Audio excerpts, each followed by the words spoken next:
Yo, look, I told D'Angelo to pull up. I'm on house arrest right now, but we at the crib with it. You gotta come to the crib. Mom Duke said everybody is a calm setting. You heard? I just take one thing.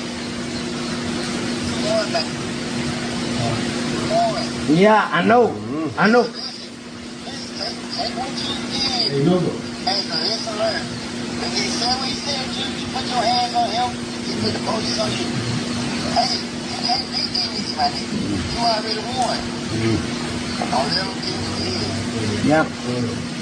See that? When he said what he said, you beat him. You got the info. You won already. Beat the head. That's why they mad because you ain't lose. They only happy when you lose. You spend the rest of your life in jail. Get tricked off the street. Word. Now why can't you carry on? Stop. You don't got shit else to do with these niggas. All they gonna do is talk.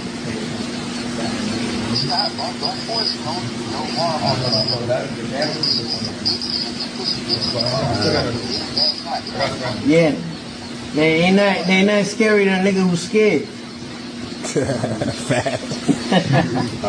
Yo, but when you in Miami, yeah, I have a pull up. Let's just do some content. Yeah, hell yeah. Straight up. Yeah. Yo, Woody. Love, you heard?